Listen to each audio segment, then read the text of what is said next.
Hello, welcome back to the channel. I'm EVM. This is the Hyundai Kona. Now, I have a bit of a soft spot for this because it's the first car I ever reviewed on the channel, full electric anyway, back in 2018. And the reason I've got it back isn't because it's done a little bit of a refresh, it's had a few technical upgrades over the last few years. It's because back then there wasn't a lot of competition that could really compete with this and its siblings, which I'll mention later on in the video. So it pretty much wiped the floor, again from a technical point of view, with other stuff out there, Tesla aside. Now, however, it's very different. There's a huge choice on the market, and I think this is going to have a much tougher time. So how does it hold up a few years later compared to all the other EVs we've got to play around with?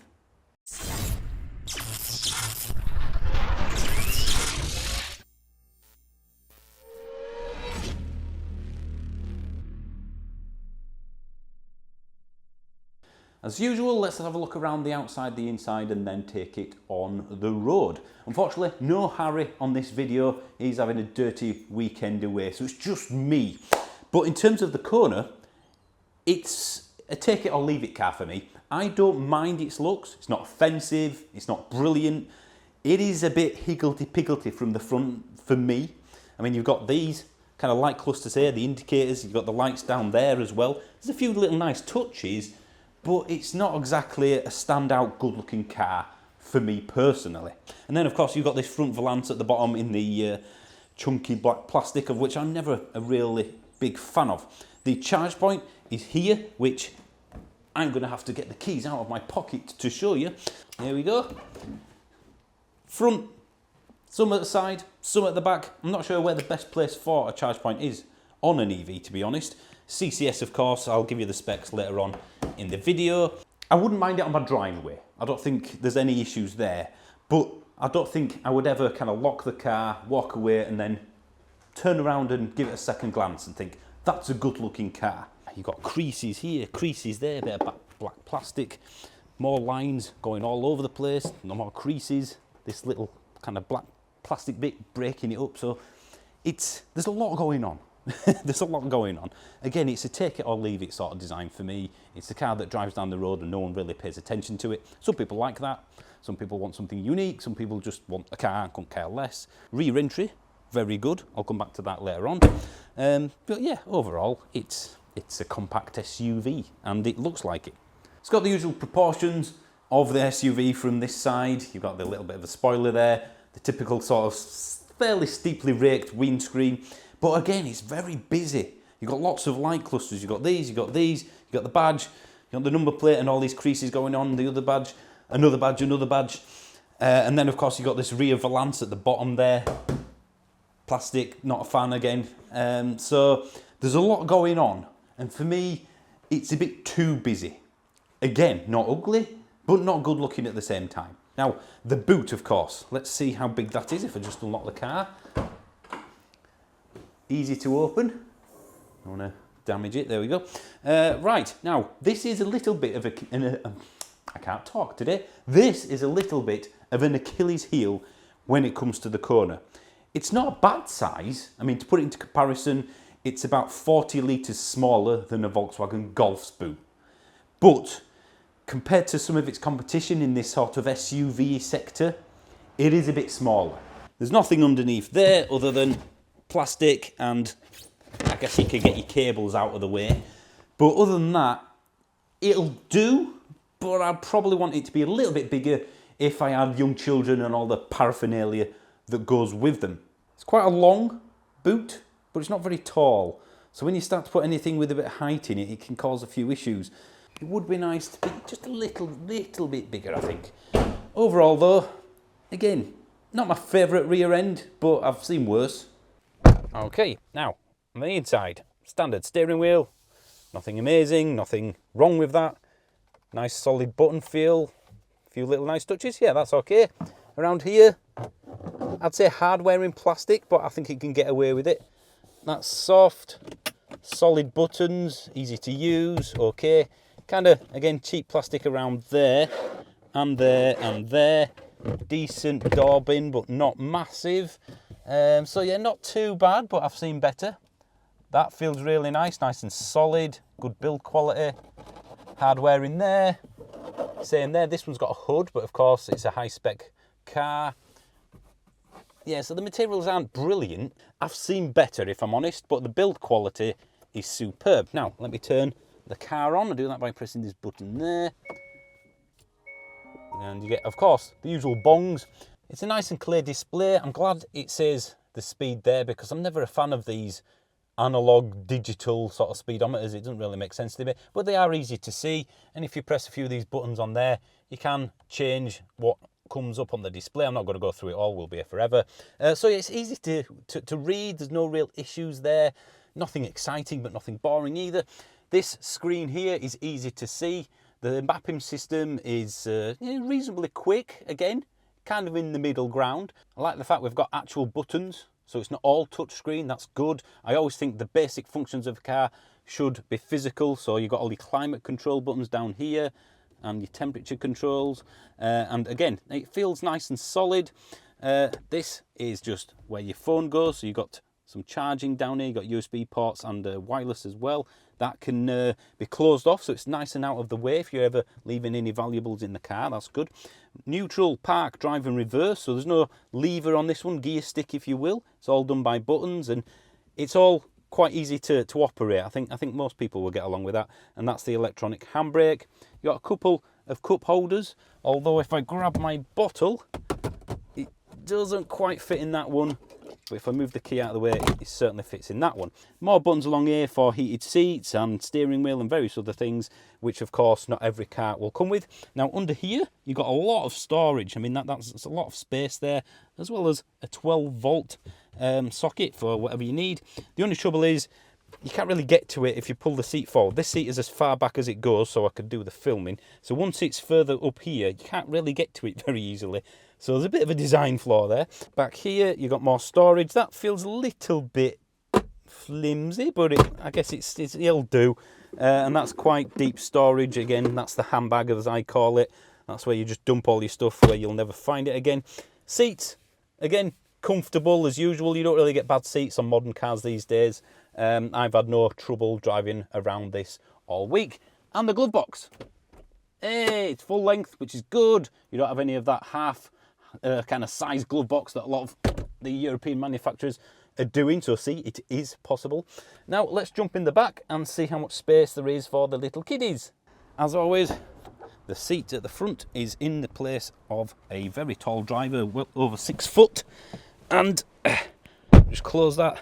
I just have enough space. I could survive a short trip, let's say that. The kids will be okay, and of course if you haven't got a tall driver in front of you, you'll be all right as well. There's excellent visibility. I do feel like I'm in quite an open cabin. No USB ports or anything back here for some reason, which is a bit strange. You do have some cargo net storage. Right, let's see what this thing is like on the road now. And one thing I picked up on 3 years ago was the fact it had too much power for its own good. I put that down to the tyres it had on at the time, and it was wet like today, but even when you're doing 35 miles per hour like I am now, it just spun the tyres up. So let's see if that's the case now. I'm in normal mode, not sports. A little bit. It's almost like a hot hatch. I mean, it's not got the handling of a hot hatch, but it is good fun. Oh, we've got to try this in sports mode now. Here we go. And it does look cool when it goes into sports mode. I mean, you're not going to be lacking for overtaking ability, put it that way. It is a bit wallowy. Again, that should be expected given the fact it's quite a tall SUV type vehicle. I'm not expecting hot hatch handling at all, but when you do have this level of power, I would like it to bring the rest of the components in line. Oh, there he goes. Now this car comes in 2 battery sizes, a 39 and a 64 kilowatt hour battery. And for me, that's the plum one. That's the one I would go for. It's pretty much the only car where you get the range the manufacturer states. You will get 250 miles on a motorway run in the real world. You will get 300 in nice weather doing kind of urban driving. Even in winter on a motorway journey, you're probably still looking at about 220-230. It's way more efficient than it should be, just like its siblings, the e-Niro and the Kia Soul.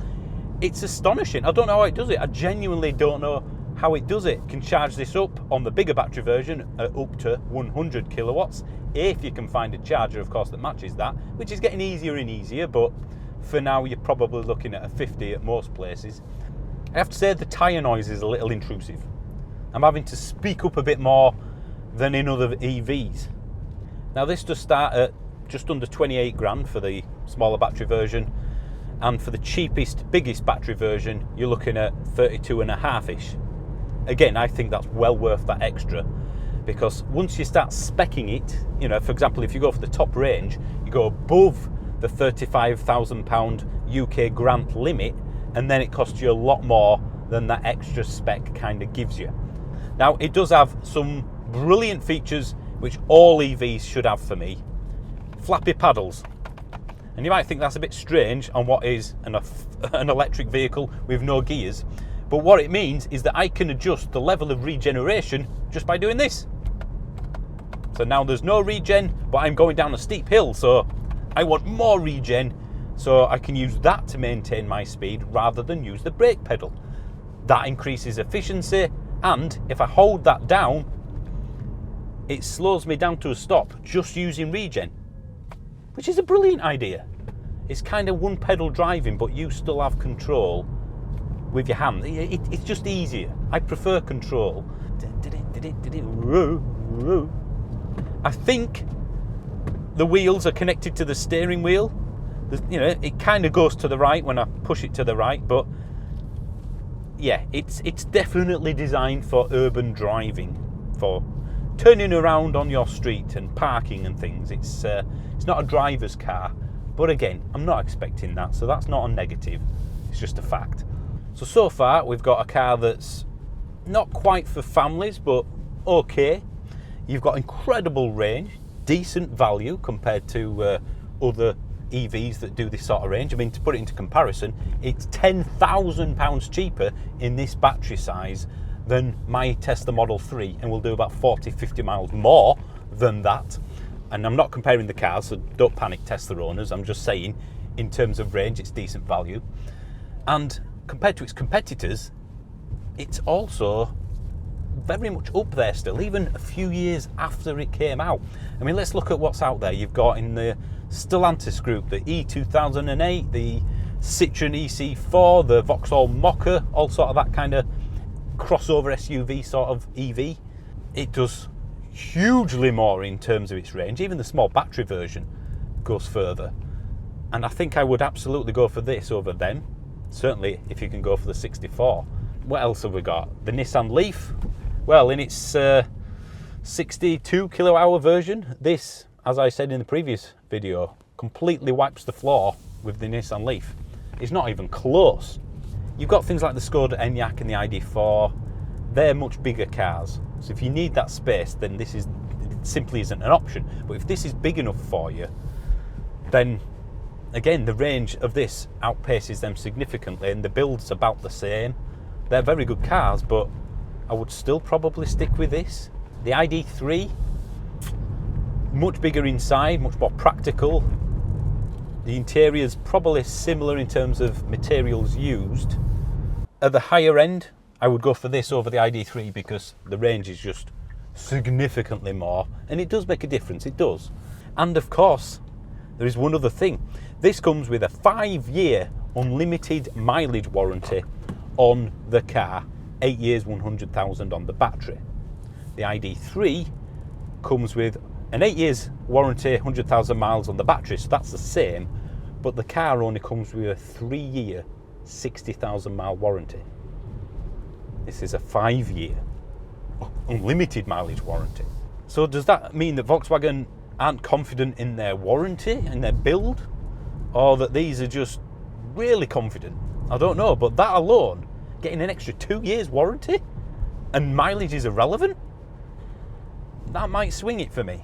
So the car itself is all right, but as an electric car, it's superb. So there's nothing really else out there that can touch it. Or is there? You see, this does have one issue when it comes to other cars, and it's all about its own family. You see, as I've mentioned before, this shares its underpinnings, its battery, its drivetrain, it's pretty much everything, with the Kia e-Niro and the Kia Soul.